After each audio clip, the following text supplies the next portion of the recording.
lalu juga ini kan fakta yang harus kita terima juga bahwa pelengseran Soekarno oleh Soeharto itu kan juga di backup oleh CIA karena presiden pertama kita terlalu dekat condong ke Cina waktu itu. Ini fakta walaupun kita nggak suka tapi harus tahu gitu loh Pak.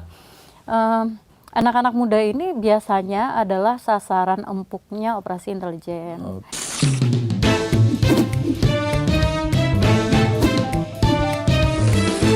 To the point aja. Ya terima kasih bersama lagi ketemu di To the point aja. Kali ini kita kedatangan tamu spesial Mbak Ulta Livinia ya. Sebagai apa tadi? Founder Mapan. Milenial untuk pertahanan dan keamanan. Oke, selamat datang Mbak Ulta. Selamat datang Pak. Selamat datang Ulta. Ulta aja ya, Ulta aja. Mbak. Iya, Ulta aja Pak. Masih muda soalnya. Iya, masih muda, masih milenial. Milenial apa Gen Z jangan-jangan nih? Zilenial. Irisan ya. Oke. Ulta, nih masih muda, tapi kayaknya saya lihat tentang apa sih? Kajiannya berat. Kajian geopolitik, pertahanan, bahkan terorisme gitu-gitu. Kok menjadi concern apa sih yang mendorong yang anak muda tapi terjun ke dunia ini? Iya Pak, terima kasih pertanyaannya. Jadi kalau ditanya kenapa gitu ya, kok bahasanya berat-berat gitu. Itu penting tuh. Karena aku ingin memulai sih untuk anak-anak muda ini, kita tuh juga harus ngomongin pertahanan, kita harus ngomongin keamanan, kita harus tahu juga geopolitik itu seperti apa gitu. Lalu awalnya itu studiku kan politik, ilmu politik, dan aku mempelajari tentang terorisme. Nah di penelitianku tentang terorisme itu, aku mulai bosen nih karena kok polanya sama dan capek juga membahas nama-nama, menghafal nama-nama si A, si B, abu ini, abu itu gitu kan. Aku ambil yang lebih besarnya gitu. Ternyata gerakan-gerakan teror di Indonesia pun itu terhubung dengan luar negeri.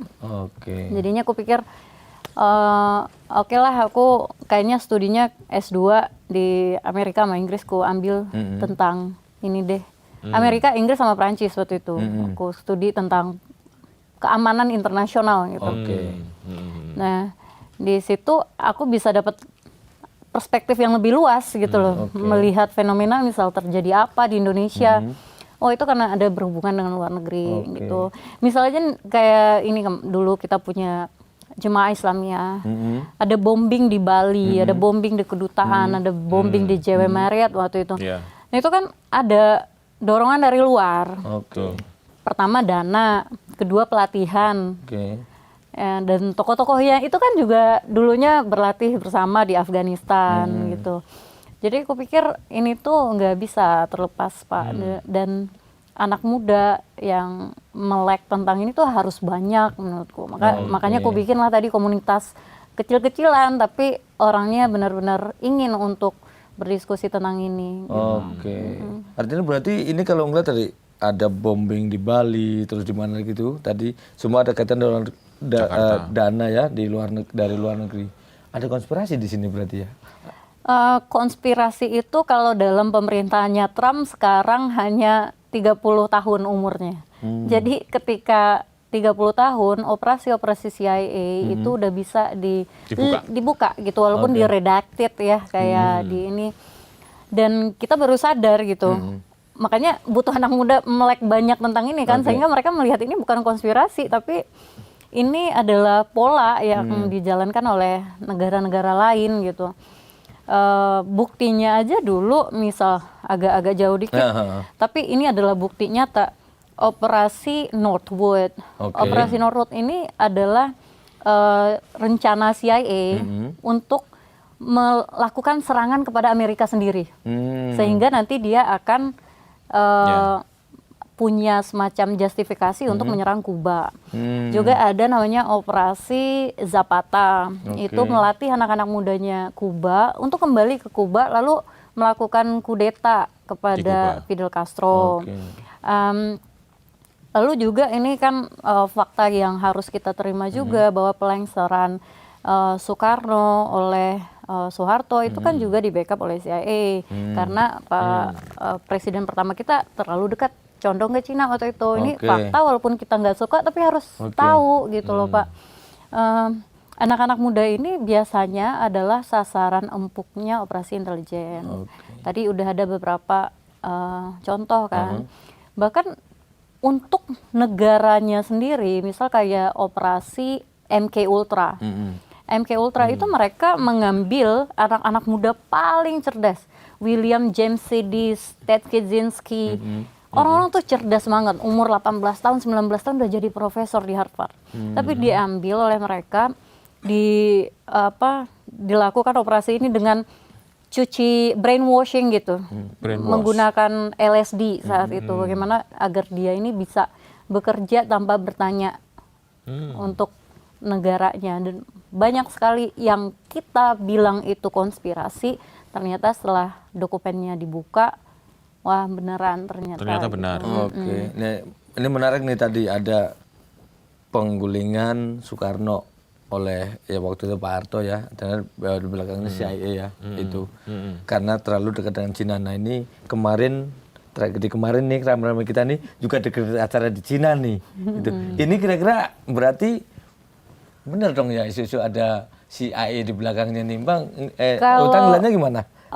Walaupun pola itu bisa dihubungkan dengan organisasi suatu negara, tapi pola ini juga dilakukan oleh aktor-aktor non-state sebenarnya. Misalkan sekarang ngarahnya ke George Soros, ke USA gitu.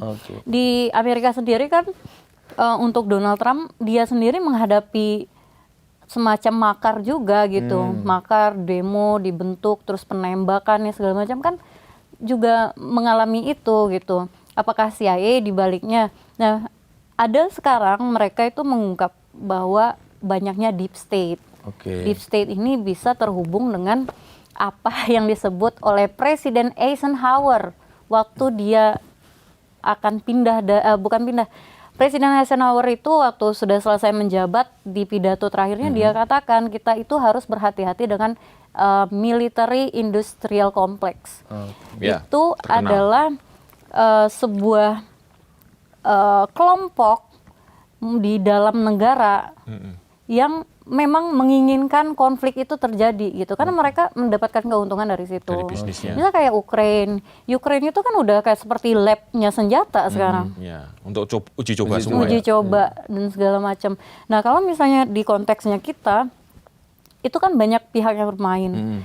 Jadi sekarang kami ini akhirnya membuat inilah menjadi profesional. Kita bikin namanya Zero9 Research Center. Di Zero9 ini kita bisa mengambil banyak data itu dari media sosial, OSIN sih karena ini. Nah di situ kita bisa analisa bagaimana isu ini dikembangkan dari awal pelan-pelan. Ada prakondisinya sebelum tanggal 25 Agustus hingga terjadi kerusuhan itu. Di situ kita bisa melihat. Jadi dan banyak data-data tersebut yang nggak bisa kita munculkan ke publik sehingga kesannya kayak konspirasi, tapi bukan itu kan. Kita kan bisa dibenturkan dengan hukum, dengan sentimen, dengan negara bagaimana menanggapinya. Jadi kalau misalnya kita punya data ya kita nanti akan advising aja gitu, tapi bukan diperlihatkan ke depan umum. Artinya poinnya berarti ketika Pak Prabowo berapa kali ya kita dengar pidato, ada pihak asing yang bla bla bla membiayai gerakan ini. Terus sebelumnya kemarin juga siapa Pak Hendro ngomong ini dibiayai oleh asing. Itu berarti secara risetnya UTA itu memang ada mengarah ke sana? Ada. Itu kita temukan siapa aktornya, siapa organisasinya, itu kita temukan. Kalau yang di Indonesia siapa aktornya?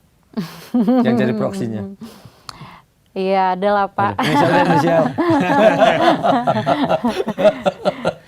Pasti langsung tahu nanti takutnya. Kalau misalnya berminat yang itu detail laporan kita itu ada di Zero9 Research Center. Nah, itu karena saya nggak bisa kan kayak mengungkapkan namanya si ini. Ntar saya kena ini nggak punya duit buat bayar lawyer.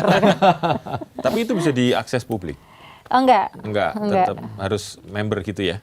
Sebenarnya bukan Untuk member, tahu cuman kalau misalnya kita diminta pendapat gitu, baik oleh oke. pemerintah, baik oleh stakeholders gitu, ya udah kita berikan. Berarti gitu. semua yang minta pendapat bisa diberikan advice dari hasil research-nya apa itu Zero Nine itu, Iya bisa. termasuk pemerintah.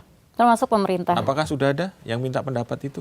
Pemerintah? Saya kan baru create ini Pak, jadi baru co-create. Oke. Timnya ternyata kan dari podcast sebelumnya itu kan agak berapi-api orang menanggapinya. Ternyata begini gitu.